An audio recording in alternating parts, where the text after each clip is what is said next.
Idealis Tex. I tried filming a video outside. It was so bad I couldn't have any of it. So I decided I'm gonna try to film inside the truck, and I can't get the lighting to cooperate at all because I am not a professional filmmaker. I'm not a YouTuber. I film all this crap on my phone. But basically what I wanted to do is I want to make a video about the cost of living. All right, and I want to tell you why the cost of living is going up the way that it is, because at least from the trucking perspective of it. So here's the thing. Supply, right? Let me tell y'all a couple of things first. Number one, I'm not making this video for the people that think that the meat in a grocery store just come out of the back room. Okay, I'm not the smartest person in the world, but I have had a CDL since 2006. I have been around the trucking industry for 17 years. I've been an owner operator for the last 6 years. So, I've got over 1 million miles under my belt. So, I've got a little bit of knowledge. I don't know that I would be, considered any kind of authority or an expert or anything like that, but I at least know what I'm talking about. So I'm going to give y'all a couple of knowledge bombs on you, and the knowledge bomb that I can tell you right first and foremost is that the majority of the population is smart enough to understand that what's in the grocery store didn't just appear there. They know that it came in on a truck, right? Truck brought it to the grocery store. Big deal, right? Okay, now, what people don't really, a lot of people I find, don't have any idea where their food came from, right? Let's just look at Banquet TV dinners in your frozen food section, okay? Banquet's the brand name of it. It came on a truck to the store, but do you know where it actually comes from? Okay, to get to the store, it came from a grocery store warehouse. To get to a grocery store warehouse, it came from a plant. The plant could be anywhere. So it's before it even gets to the shelves in the grocery store, it's been on at least 3 different trucks, more than likely. Possibly just 2 different trucks. You might have got lucky in and of the fact that your truck picked up at the plant, took it to the grocery store warehouse, and then the load got onto the truck from the grocery store warehouse to the store itself. That's not always the case. Sometimes there's more trucks involved, but there's definitely at least 2 trucks involved, right? And the funny thing about it is like, so there's that. You now know that some of the steps to the process. The process is going from plant to warehouse to the store. But if you look at Banquet Foods, or the Banquet meal that you pulled out of there, who owns them? Nestle owns them. When I say Nestle, you're thinking of chocolate milk and Nestle Crunch bars. Probably you're not thinking of Banquet TV dinners. And there's a lot you'll go to find out if you just start looking at your food and researching companies.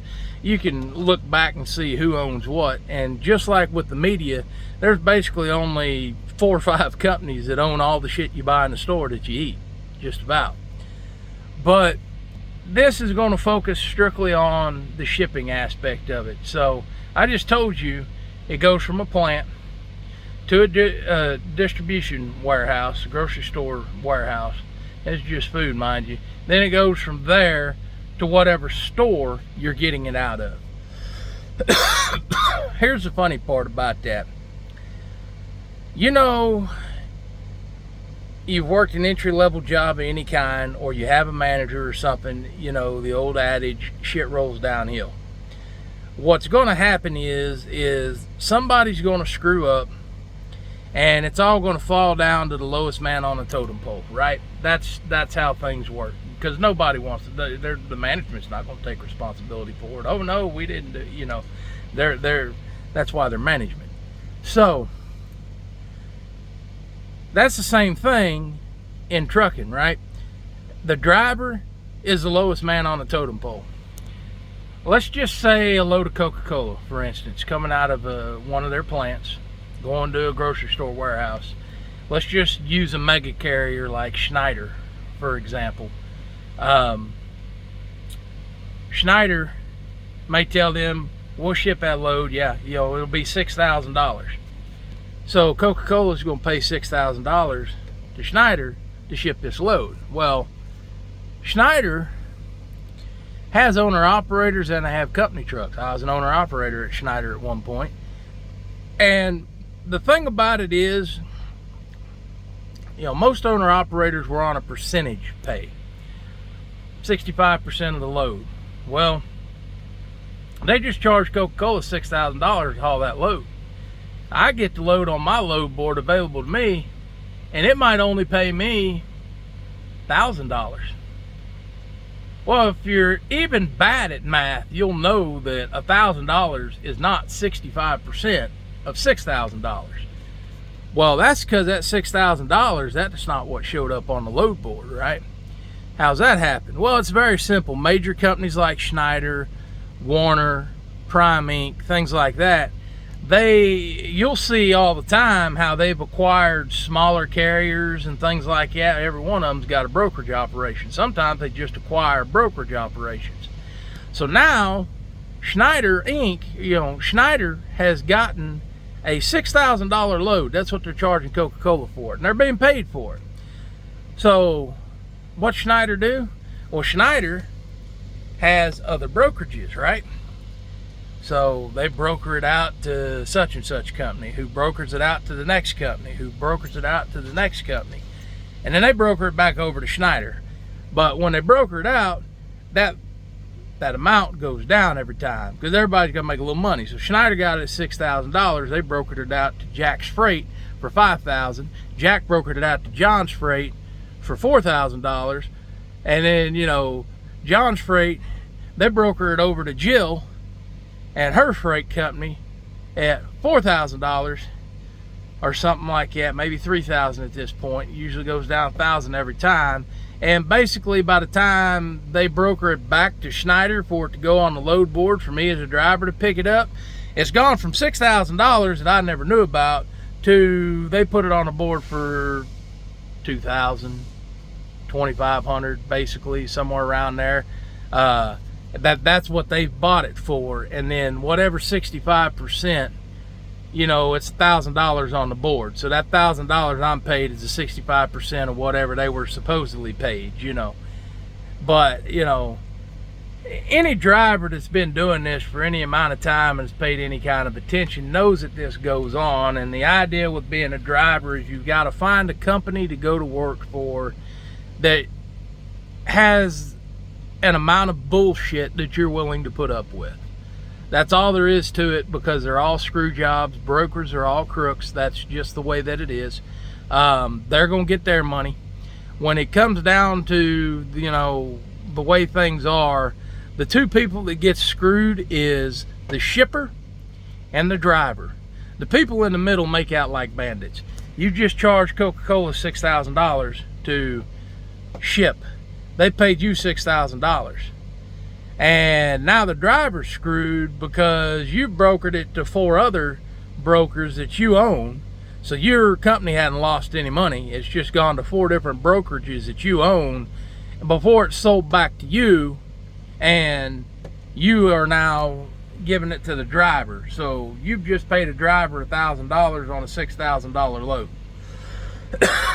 That a driver should have been making about $3,500 on, because you brokered it out to every swinging dick in the country that you own the brokerage firms to. That's how it works. And they're all crooked. Brokers are crooks. That's the way it is, and that's the way it's always going to be. We just make enough money to live on as drivers, and I don't play well with others. So a normal job is not good for me. I'm not gonna do a desk job. I can't do it. No, I'd be fired in a day. But you see, brokers are just as aware as drivers are of the price of everything. If you live in the state of Pennsylvania, you have the highest tolls in the country. And the Pennsylvania Turnpike, as of, this is 2023, I think 4 years ago, I think it was 2019 that it started, maybe, they had made the announcement that every year for the next 40 years, the price on the turnpike was going to go up every single year. So you've still got 36 more years in the state of Pennsylvania of the price of the toll road going up every single year by a certain amount. I don't know what the amount is. I don't go to Pennsylvania. But, you know, there's parts of Pennsylvania, just like there's parts in Texas, that there's no way to get to it without going on the toll road. Well, shippers know that. So the price of those tolls, that's added into, you know, the shipping. So whatever quote you get, they're paying for the tolls already. The shippers are going to pay for it because the shippers know that you know, the actual trucking company is going to charge them for that. They already know it. They know it's worked into the price. They just have to pay it. That's part of it, you know, doing business, getting their product out there and selling it. Well, diesel fuel keeps going up, and the freight rates that we see as drivers keep going down. Well, the brokers and the shippers all know the price of diesel fuel is going up. Guess what else is built into the rates, the shippers' rates? A fuel surcharge. So, you know, the shippers are paying more to ship the loads. The brokers are making that money, but the freight rates are going down. Yeah, because the brokers, they're not going to lose any money because they're all crooked. That's just all there is to it. They're not going to lose their money. They don't give a damn if a driver makes money as long as they make their money. You know, and the shippers ain't got a choice but to pay the extortion fees, aka shipping charges, because they're not gonna make any money if their product ain't getting to the store. That's why your cost of living is so high, folks. The reason that the cost of living is so high is because the shipping costs are so high. And then you've got, you know, all these minimum wage states, right? These places that, oh, well, we're going to make minimum wage $15 an hour now. Well, guess what? You've just increased your labor costs. So you've got higher costs for shipping, higher costs for fuel, you know, higher costs for labor now. So you're quickly losing your profit margin.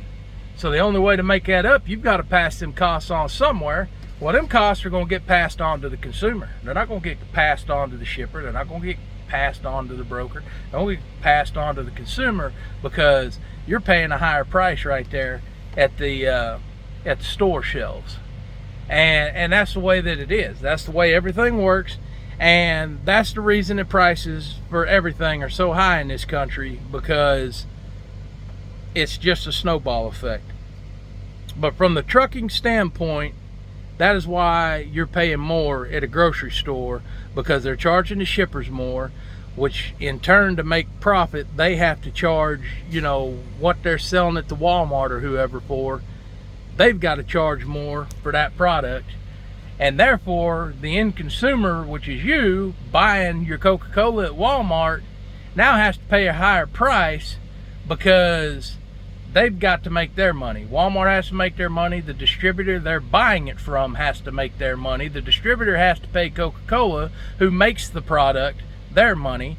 And all of that has to get, you know, shipped, which you've got to pay the brokers their money, and the brokers have to pay the drivers, which the drivers, you know, we're the last in line. Everybody's had their hand in it. Everybody's had their hand in the pie. We're the last ones in line. We get what's left over. And, you know, truck drivers, it's just like everywhere else.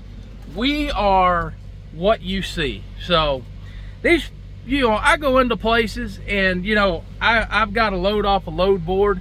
I'm only as good as the information that I'm provided. They tell me, you know, pick this load up at this time, you deliver it to this place at this time. That's what I do. When I get to the place, they're pissed off because that load should have been there 3 weeks ago or a week ago. It's like, dude, I don't know what to tell you. I got the load 2 days ago. I picked it up at this time. It told me my delivery appointment's at this time. Here I am. That's the only information that I have. But, you know, who are you going to take it out on? Me, because I'm the one standing there. I ain't have a damn thing to do with it, but you're going to take it out on me because I'm the one standing there. And, you know, it's ridiculous. So that's just like the people at the front counter that are taking your order at the McDonald's or whatever. If they get the order wrong, well, hell, they're not the ones that did it.